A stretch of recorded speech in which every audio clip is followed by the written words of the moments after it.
കർത്താവ് നിങ്ങളോട് കൂടെ. യോഹന്നാന്റെ വിശുദ്ധ സുവിശേഷത്തിൽ നിന്നുള്ള വായന. അധ്യായം 20, തിരുവചനങ്ങൾ 1 മുതൽ.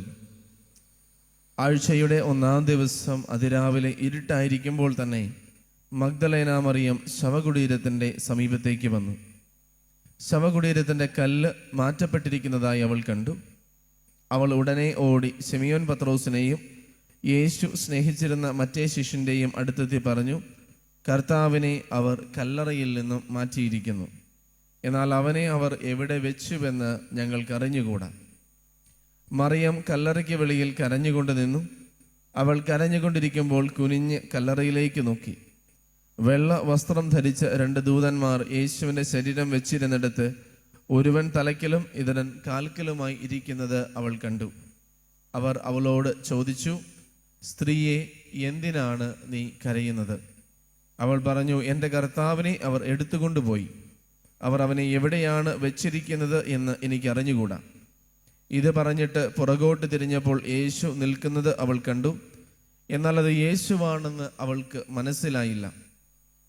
യേശു അവളോട് പറഞ്ഞു, സ്ത്രീയെ, എന്തിനാണ് നീ കരയുന്നത്? നീ ആരെയാണ് അന്വേഷിക്കുന്നത്?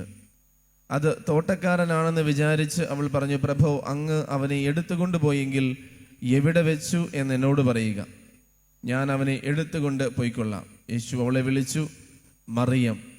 അവൾ തിരിഞ്ഞ് റബ്ബോനി എന്ന ഹെബ്രായ ഭാഷയിൽ വിളിച്ചു, ഗുരു എന്നർത്ഥം. യേശു പറഞ്ഞു, നീ എന്നെ തടഞ്ഞു നിർത്താതിരിക്കുക. എന്തെന്നാൽ ഞാൻ പിതാവിൻ്റെ അടുത്തേക്ക് ഇതുവരെയും കയറിയിട്ടില്ല. നീ എൻ്റെ സഹോദരന്മാരുടെ അടുത്ത് ചെന്ന് അവരോട്, ഞാൻ എൻ്റെ പിതാവിൻ്റെയും നിങ്ങളുടെ പിതാവിൻ്റെയും എൻ്റെ ദൈവത്തിൻ്റെയും നിങ്ങളുടെ ദൈവത്തിൻ്റെയും അടുത്തേക്ക് ആരോഹണം ചെയ്യുന്നു എന്ന് പറയുക. മഗ്ദലേന മറിയം ചെന്ന് ഞാൻ കർത്താവിനെ കണ്ടു എന്നും അവൻ ഇക്കാര്യങ്ങൾ തന്നോട് പറഞ്ഞു എന്നും ശിഷ്യന്മാരെ അറിയിച്ചു. കർത്താവിൻ്റെ സുവിശേഷം. ക്രിസ്തുവേ, അങ്ങേക്ക് സ്തുതി.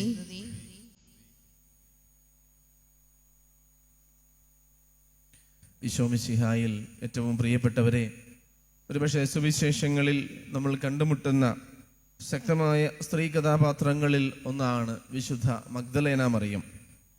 ഒത്തിരി കാര്യങ്ങളൊന്നും വിശുദ്ധ മഗ്ദലേന മറിയത്തെക്കുറിച്ച് സുവിശേഷങ്ങളിൽ നമ്മൾ കാണുന്നില്ലെങ്കിലും കുറച്ച് കാര്യങ്ങൾ നമ്മൾക്കറിയാവുന്ന സുവിശേഷങ്ങളിൽ നമ്മൾ കാണുന്ന കുറച്ച് കാര്യങ്ങൾ മതി എത്രമാത്രം ആഴത്തിൽ ഈശോയെ സ്നേഹിച്ചിരുന്ന ഒരു വ്യക്തിയാണ് വിശുദ്ധ മഗ്ദലേന മറിയം എന്ന് മനസ്സിലാക്കാൻ. നമ്മൾ ഏറ്റവും ആദ്യം മഗ്ദലേന മറിയത്തെക്കുറിച്ച് വ്യക്തമായ ഒരു സൂചന ലഭിക്കുന്നത് ലൂക്ക 8:2 കർത്താവിനെ അനുഗമിച്ചിരുന്ന ചുരുക്കം ചില സ്ത്രീകളിൽ ഒരാളായിരുന്നു വിശുദ്ധ മഗ്ദലേന മറിയം. മഗ്ദലേന മറിയത്തെക്കുറിച്ചുള്ള പല പാരമ്പര്യങ്ങളുമുണ്ടെങ്കിലും വ്യക്തമായിട്ട് ഒത്തിരിയേറെ പാപത്തിൻ്റെ നിഴലിൽ പാപത്തിൽ കഴിഞ്ഞിരുന്ന ഒരു സ്ത്രീയാണ്. കർത്താവ് അവളിൽ നിന്നും 7 പിശാചുക്കളെ പുറത്താക്കിയെന്നുമൊക്കെ നമ്മൾ കാണുന്നുണ്ട്. ഒത്തിരിയേറെ പാപത്തിൻ്റെ നിഴലിൽ കഴിഞ്ഞിരുന്ന പാപത്തിലായിരുന്ന ഒരു വ്യക്തിയെ കർത്താവിൻ്റെ ഇടപെടൽ മൂലം പൂർണ്ണമായിട്ട് അതിനെയെല്ലാം വിട്ട് കർത്താവിനെ അനുഗമിക്കുവാനും കർത്താവിനെ സ്നേഹിക്കുവാനും തീരുമാനമെടുത്തൊരു വ്യക്തിയാണ് വിശുദ്ധ മഗ്ദലേന മറിയം. പലപ്പോഴും നമ്മൾ പെട്ടെന്ന് ഹതാശരായി പോകാറുണ്ട്, നിരാശപ്പെട്ട് ഇനി എനിക്കൊരു പ്രതീക്ഷയില്ല എന്ന് പറഞ്ഞുകൊണ്ട് നമ്മൾ പലപ്പോഴും ചില സാഹചര്യങ്ങളിൽ ഏതെങ്കിലും ഒരു തുടർച്ചയായ പാപത്തിൻ്റെ മേഖലകളിൽ ഏതെങ്കിലും ഒരു അടിമത്തമൊക്കെ നമുക്ക് ഉണ്ടാകുമ്പോൾ നമ്മൾ പറയും, ഇനി അത് മാറാനൊന്നും പോകുന്നില്ല. അതല്ലെങ്കിൽ ഏതെങ്കിലും ഒരു പാപം തുടർച്ചയായിട്ട് നമ്മളെ വേട്ടയാടിക്കൊണ്ടിരിക്കുമ്പോഴും നമ്മൾ ആ ഒരു പ്രത്യാശയില്ലായ്മയിലേക്ക് പോകാറുണ്ട്. എന്നാൽ ഏത് പാപത്തിൻ്റെ കുഴിയിലാണെങ്കിലും നിന്നെ വീണ്ടെടുക്കാൻ കർത്താവിന് സാധിക്കും എന്നൊരു സന്ദേശം വിശുദ്ധ മഗ്ദലേന മറിയത്തിൻ്റെ ജീവിതം നമ്മൾക്ക് മുമ്പിൽ തുറന്നു തരുന്നുണ്ട്. ഒരിക്കലും കർത്താവിലേക്ക് തിരിയാൻ വൈകരുത്, നാളെ എന്ന് നീട്ടി വെക്കരുത് എന്ന് പ്രഭാഷകനിൽ വായിക്കുന്നത് പോലെയാണ്. പ്രിയമുള്ള വിശുദ്ധ മഗ്ദലേന മറിയം കംപ്ലീറ്റ്ലി മൊത്തമായിട്ടും തൻ്റെ ഓപ്പോസിറ്റ് ദിശയിൽ പോയിക്കൊണ്ടിരുന്നൊരു വ്യക്തിയാണ്. മൊത്തമായിട്ടും തിരിഞ്ഞ് കർത്താവിലേക്ക് വരുന്നൊരു മാറ്റം നമ്മൾ കാണണം. നമുക്കിതൊരു പാഠമാകട്ടെ. നമ്മുടെ ജീവിതം കർത്താവിൽ നിന്ന് അകന്നാണ് പോകുന്നതെങ്കിൽ ഒരു ഇടപെടലിന് വേണ്ടി നമ്മൾ പ്രാർത്ഥിക്കും. കർത്താവേ, വിശുദ്ധ മഗ്ദലേന മറിയത്തിന് ഉണ്ടായതുപോലെയുള്ളൊരു മാനസാന്തരം പൂർണ്ണമായിട്ടും എൻ്റെ ഹൃദയം അങ്ങിലേക്ക് തിരിക്കണമേ. ഞാൻ മറ്റെല്ലാത്തിനെയും വിട്ടകന്ന് പൂർണ്ണമായിട്ടും ഈശോയെ അന്വേഷിക്കട്ടെ മഗ്ദലന മറിയത്തെ പോലെ ഈശോയെ അനുഗമിക്കട്ടെ. ആ ഒരു കാര്യം പ്രിയമുള്ളവർ നമ്മൾ വ്യക്തമായിട്ട് നമ്മുടെ ജീവിതത്തിൽ ഓർക്കുക. ഞാൻ ഓരോ നിമിഷവും കർത്താവിനെ അനുഗമിക്കുവാൻ വിളിക്കപ്പെട്ട ഒരു വ്യക്തിയാണ്. പക്ഷെ ഞാൻ എന്തിൻ്റെ പിറകെയാണ് പോകുന്നത്? കർത്താവിൻ്റെ പിറകെയാണോ അതോ മറ്റു പല കാര്യങ്ങൾക്ക് പിന്നാലെയാണോ? കർത്താവിനേക്കാളും എന്നെ സ്വാധീനിക്കുന്ന ചിന്തകളുണ്ടോ, വ്യക്തികളുണ്ടോ? ഞാൻ ഏറ്റവും കൂടുതൽ സമയം ചെലവഴിക്കുന്നത് കർത്താവിന് വേണ്ടിയിട്ടാണോ എൻ്റെ ഹൃദയത്തിൽ, അതോ മറ്റെന്തിനെങ്കിലും വേണ്ടിയിട്ടാണോ? പൂർണ്ണ ഹൃദയത്തോടെ കർത്താവിനെ അനുഗമിക്കാനൊരു വിളിയാണ് വിശുദ്ധ മഗ്ദലേന മറിയം നമുക്ക് തരുന്നത്. മറ്റെല്ലാത്തിനെയും മാറ്റിവെച്ച് ആ ഒരു കാര്യം നമുക്ക് വ്യക്തമായിട്ട് നമ്മുടെ ഹൃദയത്തിൽ ഉറപ്പിക്കാൻ പറ്റട്ടെ. രണ്ടാമത് മഗ്ദലേന മറിയത്തെക്കുറിച്ച് പറയുമ്പോൾ ഇന്നത്തെ ഈ സുവിശേഷ ഭാഗത്തിന് ഇടയ്ക്കൊരു പോർഷൻ നമ്മൾ വിട്ടുകളഞ്ഞു. പത്രോസും യോഹന്നാനും കല്ലറയിലേക്ക് ഓടുക. മഗ്ദലേന മറിയം പറഞ്ഞത് കേട്ടിട്ട് നമ്മൾ ഓർക്കണം, മഗ്ദലേന മറിയം എപ്പോഴാണ് കർത്താവിൻ്റെ കല്ലറയിലേക്ക് പോകുന്നത്? നേരമെല്ലാം വെളുത്ത് രാവിലെ എഴുന്നേറ്റ് ബ്രേക്ക്ഫാസ്റ്റ് ഒന്നും കഴിച്ചിട്ടൊന്നുമല്ല. കർത്താവിനെ എത്രയും പെട്ടെന്ന് കല്ലറയിൽ അടക്കാനുള്ള സാഹചര്യം എന്തായിരുന്നു? പിറ്റേ ദിവസം സാബത്താണ്. അന്നത്തെ ദിവസം ഇതൊന്നും പാടില്ല, മൃതശരീരം കുരിശി കിടക്കാൻ പാടില്ല, ഇതെല്ലാം കൂടെ പെട്ടെന്ന് കർത്താവിനെ കല്ലറയിലേക്ക് അടക്കി. സാബത്തായതുകൊണ്ട് പിറ്റേ ദിവസം കല്ലറയിൽ പോകാൻ സാധിച്ചില്ല. 3 ദിവസം കഴിഞ്ഞിട്ടാണ് ബാക്കി എല്ലാവരും കല്ലറയിലോട്ട് പോകാൻ അനുവാദമുള്ളൂ നിയമം അനുസരിച്ച്. എന്നാൽ മറ്റ് സുവിശേഷങ്ങളിൽ നിന്നൊക്കെ വ്യതിരിക്തമായിട്ട് യോഹന്നാൻ പ്രത്യേകമായിട്ട് വരച്ചു കാണിക്കുന്ന ഒരു കാര്യമാണ്, അതിരാവിലെ ഇരുട്ടായിരിക്കുമ്പോൾ തന്നെ മഗ്ദലേന മറിയം കല്ലറയിലേക്ക് പോവുകയാണ്. പ്രിയമുള്ളവരെ, എല്ലാം ഓക്കെ ആയിട്ടല്ല ഞാൻ ഈശോയെ അന്വേഷിക്കേണ്ടത്. കർത്താവിനെ നഷ്ടപ്പെട്ട മഗ്ദലേന മറിയത്തിന്റെ ഹൃദയത്തിന്റെ ഉള്ളിൽ ഇരുട്ടായിരുന്നു. എന്ത് ചെയ്യണമെന്നറിയത്തില്ല. എൻ്റെ കർത്താവിനെ എനിക്ക് നഷ്ടപ്പെട്ടു, എൻ്റെ ജീവിതം ഇപ്പോൾ മൊത്തത്തിൽ ഇരുട്ടായിരിക്കുന്നു. നമ്മുടെ ജീവിതത്തിൽ അത് ഒരുപക്ഷെ നമ്മൾ കർത്താവിൽ നിന്ന് അകന്നു പോകുന്നത് കൊണ്ടായിരിക്കാം, അല്ലേ? എവിടെയൊക്കെ ഇരുട്ട് ബൈബിളിൽ പ്രത്യേകിച്ച് യോഹന്നാൻ പറയുന്നുണ്ടോ, കർത്താവിനെ ലോകത്തിൻ്റെ പ്രകാശമായിട്ട് അവതരിപ്പിച്ച യോഹന്നാൻ ഇരുട്ടിനെ കുറിച്ച് പരാമർശിക്കുമ്പോഴെല്ലാം അത് കർത്താവിൻ്റെ അഭാവമാണെന്ന് നമ്മൾ ഓർക്കണം. ഞാൻ ലോകത്തിൻ്റെ പ്രകാശമെന്ന് യോഹന്നാൻ 8:12 പറഞ്ഞെങ്കിൽ എവിടെയൊക്കെ ഇരുട്ടിനെ കുറിച്ച് യോഹന്നാൻ പറഞ്ഞു, അതൊക്കെ കർത്താവിൻ്റെ അഭാവമാണ്. ഇവിടെയും കർത്താവിനെ നഷ്ടപ്പെട്ടതിൻ്റെ ഇരുട്ടിലായിരിക്കുന്ന മഗ്ദലേന മറിയം ആ ഇരുട്ടിൽ തന്നെ തുടരാൻ ആഗ്രഹിക്കാതെ ഇരുട്ടിൽ ആയിരിക്കുന്ന അവസ്ഥയിൽ തന്നെ കർത്താവിനെ തേടുവാണ്. അപ്പോൾ അതിരാവിലെ ഇരുട്ടായിരിക്കുമ്പോൾ തന്നെ മറിയം കല്ലറയിലേക്ക് പോയി എന്നാണ് പറയുന്നത്. അത്രയേറെ പാഷനേറ്റ് ആയിരുന്നു കർത്താവിനോടുള്ള മറിയത്തിൻ്റെ സ്നേഹം. അത്രയേറെ ആഴമുള്ളതായിരുന്നു മറിയത്തിന് കർത്താവിനോടുള്ള സ്നേഹം. പ്രിയമുള്ളവരെ, എത്രമാത്രം ആഴത്തിലാണ് ഞാൻ ഈശോയെ സ്നേഹിക്കുന്നത്? ഞാൻ കർത്താവിനെ അറിയുന്നുണ്ട്, എൻ്റെ ആവശ്യങ്ങൾക്ക് വേണ്ടി പ്രാർത്ഥിക്കുന്നുണ്ട്, കർത്താവിൻ്റെ അടുത്ത് പല കാര്യങ്ങൾക്കും വേണ്ടി ഞാൻ പോകുന്നുണ്ട്. പക്ഷെ അതൊക്കെ അവിടെയൊക്കെ ചെറിയ ചെറിയ സ്വാർത്ഥതയുണ്ട്. എൻ്റെ കാര്യങ്ങൾ നടക്കാനായിട്ട്, എൻ്റെ സുഖങ്ങൾക്ക് വേണ്ടി, എൻ്റെ സൗഖ്യത്തിന് വേണ്ടി, എൻ്റെ നിയോഗങ്ങൾക്ക് വേണ്ടി, എൻ്റെ പ്രാർത്ഥനകൾക്ക് വേണ്ടി ഞാൻ കർത്താവിനെ അന്വേഷിക്കുമ്പോൾ അതിൻ്റെ പിന്നിൽ എവിടെയോ ചെറിയൊരു സ്വാർത്ഥതയുണ്ട്. എൻ്റെ കാര്യത്തിന് വേണ്ടിയിട്ടല്ല ഞാൻ ഈശോ അന്വേഷിക്കുന്നത്. എന്നാൽ എന്താണ് യഥാർത്ഥ സ്നേഹം? സ്നേഹം സ്വാർത്ഥം അന്വേഷിക്കുന്നില്ല, സ്നേഹം പ്രതിഫലം ആഗ്രഹിക്കുന്നില്ല, സ്നേഹം തന്നിലേക്ക് നോക്കുന്നില്ല, സ്നേഹം അവരിലേക്ക് നോക്കുന്നതാണ്. അപ്പോൾ ഒന്നും ആവശ്യപ്പെടാതെ, ഒരു കാര്യസാധ്യത്തിനും വേണ്ടിയല്ലാതെ പച്ചയായ സ്നേഹം എത്രമാത്രം എനിക്ക് എൻ്റെ കർത്താവിനോടുണ്ട്. അവിടുത്തെ എനിക്ക് ഒന്നും തന്നില്ലെങ്കിലും, അവിടുത്തെ അന്വേഷിക്കുന്ന സമയം എനിക്ക് സുഖങ്ങൾ കിട്ടിയില്ലെങ്കിലും, എൻ്റെ താല്പര്യങ്ങളും ഇഷ്ടങ്ങളും നടന്നില്ലെങ്കിലും ഞാൻ കർത്താവിനെ അന്വേഷിക്കൂ. അതാണ് ചോദ്യം. മറിയത്തിന് കർത്താവിനോടുണ്ടായിരുന്ന സ്നേഹമാണ് ഉത്തമഗീതത്തിൽ നമ്മൾ ഇന്ന് ആദ്യത്തെ വായനയിൽ നമ്മൾ വായിച്ചു കേട്ടത്. എൻ്റെ പ്രാണപ്രിയനെ ഞാൻ കാണുന്നില്ല, ഞാൻ അവനെ അന്വേഷിച്ചു പോകുക. അത്രയേറെ സ്നേഹം.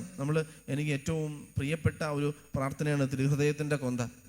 തിരുഹൃദയ ജപമാലയിൽ നമ്മൾ പ്രാർത്ഥിക്കുന്നതാണ്, ഈശോയുടെ ഏറ്റവും മാധുര്യമുള്ള തിരുഹൃദയമേ, ബി മൈ ലവ്, അങ്ങ് സ്നേഹമായിരിക്കണമേ, അങ്ങനോട് സ്നേഹം കാണിക്കണമേ, എനിക്ക് സ്നേഹം തരണമെന്നല്ല, അങ്ങ് എൻ്റെ സ്നേഹമായിരിക്കണം. ബി മൈ ലവ്, എൻ്റെ ഹൃദയത്തിൻ്റെ പ്രണയമായിരിക്കണം എൻ്റെ ഈശോ. അത്രയേറെ ആഴത്തിൽ ഈശോയോടുള്ളൊരു സ്നേഹബന്ധത്തിൽ നിൽക്കാൻ പറ്റണം. വ്യാപാര ബന്ധത്തിലാണ് പലപ്പോഴും നമ്മുടെ പ്രാർത്ഥനയൊക്കെ പോകുന്നത്. താല്പര്യങ്ങൾക്കും ആവശ്യങ്ങൾക്കും വേണ്ടി പ്രാർത്ഥിക്കും. അപ്പോൾ മഗ്ദലേന മറിയം കാണിക്കുവാണ് കർത്താവിനോടുള്ള യഥാർത്ഥത്തിലുള്ള സ്നേഹം. കർത്താവിനെ അന്വേഷിച്ച് ചെല്ലാൻ. ജീവിതം ഇരുട്ടിലേക്ക് പോകുമെന്നറിയുമ്പോഴും എൻ്റെ താല്പര്യങ്ങൾക്ക് വേണ്ടിയിട്ടല്ല, എനിക്ക് എൻ്റെ ഈശോനെ അത്രയേറെ ഇഷ്ടമാണ് എന്ന് പറഞ്ഞുകൊണ്ട്, സ്നേഹമാണെന്ന് പറഞ്ഞുകൊണ്ട് കർത്താവിനെ അന്വേഷിക്കാൻ നമുക്ക് പറ്റട്ടെ. മൂന്നാമതൊരു കാര്യം നമ്മൾ ശ്രദ്ധിക്കണം. ശിമിയോനും യോഹന്നാനും എല്ലാം കല്ലറയിൽ കയറി കർത്താവിൻ്റെ കല്ലറയിൽ ആ കച്ച മടക്കി വെച്ചിരിക്കുന്നത് കണ്ട് അവരെല്ലാം തിരിച്ചുപോയി. പക്ഷെ മറിയം കരഞ്ഞുകൊണ്ട് കല്ലറയ്ക്ക് വെളിയിൽ തന്നെ നിന്നു. മറിയം പോകാൻ റെഡിയല്ല. കർത്താവിനോടുള്ള തൻ്റെ അന്വേഷണത്തിൽ നിന്ന് പിന്മാറാനോ കർത്താവിനെ കിട്ടാതെ പിന്മാറാനോ മറിയം റെഡിയായില്ല. ആ മറിയത്തിൻ്റെ തീക്ഷ്ണതയാണ് പ്രിയമുള്ളവരെ നമ്മളെ ആകർഷിക്കേണ്ട മൂന്നാമത്തെ കാര്യം. ഞാൻ എൻ്റെ കർത്താവിനെ അന്വേഷിക്കും, കണ്ടു കിട്ടുവോളം ഞാൻ എൻ്റെ ഈശോയെ അന്വേഷിക്കും. പിന്മാറുന്നൊരു സ്വഭാവമില്ല. ഉരുക്കിൻ്റെ അല്ല ഒരു അത്രയേറെ ദൃഢതയുള്ള ഒരു മനസാക്ഷിയോടെ കർത്താവിനെ അന്വേഷിക്കുക. ഞാൻ കർത്താവിനെ അന്വേഷിച്ചു, കർത്താവിനെ കണ്ടു കിട്ടിയില്ല, എന്നാൽ പിന്നെ കിട്ടുമ്പോൾ കിട്ടട്ടെ, അല്ലെ കർത്താവിന് ഇഷ്ടമുണ്ടെങ്കിൽ എൻ്റെ ജീവിതത്തിലേക്ക് വരട്ടെ, കർത്താവിന് താല്പര്യമുള്ളപ്പോൾ ഇടപെടട്ടെ, എന്നെ കൊണ്ടങ്ങ് പറ്റിയാൽ ഇതിനപ്പുറത്തേക്ക് പോവാൻ എന്ന് ചിന്തിക്കാതെ കർത്താവിനെ നിരന്തരമായിട്ട് വിട്ടുമാറാതെ തളരാതെ തകരാതെ കർത്താവിന് വേണ്ടി കാത്തിരിക്കുന്ന ഒരു മറിയത്തെ നമ്മൾ കാണുക. നമുക്ക് എത്രമാത്രം തീക്ഷ്ണതയുണ്ട് കർത്താവിനെ അന്വേഷിക്കാൻ. ഞാൻ ദിവസങ്ങൾ പ്രാർത്ഥിച്ചു, മാസങ്ങൾ പ്രാർത്ഥിച്ചു, വർഷങ്ങൾ പ്രാർത്ഥിച്ചു, മതി എന്ന് പറഞ്ഞ് നിർത്തിയിട്ട് പോകാൻ നിങ്ങളുടെ മനസ്സിൽ തോന്നുന്നുണ്ടോ? കർത്താവിനെ തുടർച്ചയായിട്ട് അന്വേഷിക്കുവാൻ, നിരന്തരമായിട്ട് കർത്താവിനെ അന്വേഷിച്ചുകൊണ്ട് കർത്താവിനെ കണ്ടുകിട്ടുവോളം, അതല്ല ആദ്യത്തെ വായന നമ്മൾ കണ്ടത്, എന്നെ പ്രാണപ്രിയനെ കണ്ടുകിട്ടുവോളം ഞാൻ അന്വേഷിക്കും. ഈശോയെ തേടണം ജീവിതത്തിൻ്റെ ഓരോ നിമിഷവും, പിന്മാറാൻ ഇടയാകരുത്. എന്തെന്ന് സംഭവിച്ചാലും. മറിയം കരഞ്ഞുകൊണ്ട് നിൽക്കുമ്പോൾ കർത്താവ് എന്തിനാണ് കരയുന്നതെന്ന് പല ആവർത്തി മറിയത്തിനോട് ചോദിക്കുന്നുണ്ട്. സ്നേഹമുള്ളവരെ, നമ്മുടെ ഹൃദയത്തിലേക്ക് നോക്കി ഇന്ന് വചനം ചോദിക്കുന്ന ചോദ്യം ഇതാണ്: നീ എന്തിനാണ് കരയുന്നത്? കർത്താവിനെ നീ യഥാർത്ഥത്തിൽ അന്വേഷിക്കുന്നുണ്ടെങ്കിൽ, ഈശോയെ നീ യഥാർത്ഥത്തിൽ സ്നേഹിക്കുന്നുണ്ടെങ്കിൽ, നീ പിന്നെ എന്തിനാ കരയുന്നത്? കരയേണ്ട ഒരു ആവശ്യവും നിനക്കില്ലല്ലോ. നിന്റെ കർത്താവ് നിന്റെ ജീവിതത്തിൻ്റെ എല്ലാമാണെന്ന് കരുതുന്ന നീ കണ്ണുനീര് തുടയ്ക്കേണ്ട സമയമായിരിക്കുന്നു. നിന്റെ കർത്താവ് നിന്നിൽ നിന്നും മറഞ്ഞിരിക്കുകയില്ല. കർത്താവ് നിന്റെ ഒപ്പമുണ്ടെന്ന് തിരിച്ചറിയാത്ത നിമിഷങ്ങളിലാണ് നീ കരയുന്നത്. കരയുന്ന പലയിടങ്ങളിലും, പ്രത്യേകിച്ച് കർത്താവിൻ്റെ ഉദ്ധാനത്തിന് ശേഷം പലർക്കും ഈശോനെ തിരിച്ചറിയാൻ പറ്റുന്നില്ല. മറിയത്തിന് തിരിച്ചറിയാൻ പറ്റിയില്ല. മറിയം വിചാരിച്ചു അത് തോട്ടക്കാരനാണെന്ന്. കർത്താവിനോട് പറഞ്ഞു, എൻ്റെ പ്രിയനെ നീ എടുത്തുകൊണ്ട് പോയെങ്കിൽ തിരിച്ചു തരിക. കർത്താവ് മറിയത്തെ വിളിച്ചു മറിയം. മറിയം തിരിച്ചു പറഞ്ഞു റബ്ബോനി. റബ്ബോനി എന്ന് പറഞ്ഞാൽ എൻ്റെ ഗുരു എന്ന് അർത്ഥം. വെറും ഗുരുവല്ല, അത് റബ്ബിയാണ്. റബ്ബോനി, മൈ ടീച്ചർ, മൈ മാസ്റ്റർ. കർത്താവ് നമ്മളെയും പേര് ചൊല്ലി വിളിക്കുന്നുണ്ട്. അത് ആ വ്യക്തിബന്ധത്തിൻ്റെ അടയാളമാണ്. ആ സ്വരം തിരിച്ചറിയുന്നത്. നമ്മുടെയൊക്കെ മാതാപിതാക്കളുടെ പ്രിയപ്പെട്ടവരുടെ സ്വരം ഏത് നമ്പറിൽ നിന്ന് വിളിച്ചാലും നമുക്ക് തിരിച്ചറിയാം. നമുക്ക് അത്രയേറെ പ്രിയപ്പെട്ടവരുടെ സ്വരം നമുക്ക് തിരിച്ചറിയാൻ ഒരു പാടുമില്ല. എൻ്റെ ആടുകൾ എൻ്റെ സ്വരം തിരിച്ചറിയുന്നു എന്ന് കർത്താവ് പറയുന്നത് പോലെ ഈശോയുടെ സ്വരം തിരിച്ചറിയാൻ നിങ്ങൾക്ക് പറ്റുന്നുണ്ടോ? ഈ ലോകത്തിലെ ബഹളങ്ങൾക്കെല്ലാം ഇടയിൽ, നൂറുകൂട്ടം അഭിപ്രായങ്ങൾക്കിടയിൽ, ഒത്തിരിയേറെ ഡിസ്ട്രാക്ഷൻസിനിടയിൽ ഈശോയുടെ സ്വരം നിങ്ങൾ തിരിച്ചറിയാൻ പറ്റുന്നുണ്ടോ? തീരുമാനങ്ങൾ എടുക്കുമ്പോൾ, നിങ്ങൾ മുന്നോട്ട് പോകുമ്പോൾ, കൺഫ്യൂഷനിലാകുമ്പോൾ കർത്താവ് നിങ്ങളെ വിളിക്കുന്നത് കേൾക്കാൻ പറ്റുന്നുണ്ട്. ഇല്ലെങ്കിൽ മറിയത്തെ പോലെ ആ കർത്താവിൻ്റെ അടുക്കൽ കർത്താവിൻ്റെ സ്വരം കേൾക്കാനായിട്ട് നമുക്ക് കാത്തിരിക്കാം. പ്രിയമുള്ളവരെ, വിശുദ്ധ മഗ്ദലേന മറിയം ഈശോയെ സ്നേഹിക്കേണ്ടത് എങ്ങനെ നമ്മളെ പഠിപ്പിക്കുന്നുണ്ട്. എല്ലാറ്റിലും ഉപരി ഹൃദയത്തിൻ്റെ ആഴത്തിൽ നിന്ന് ഈശോയെ നമുക്ക് തേടാം, ഈശോയെ സ്നേഹിക്കാം, ഈശോയിൽ ആഴപ്പെടാം. ദൈവം നമ്മെ അനുഗ്രഹിക്കട്ടെ. ആമേൻ.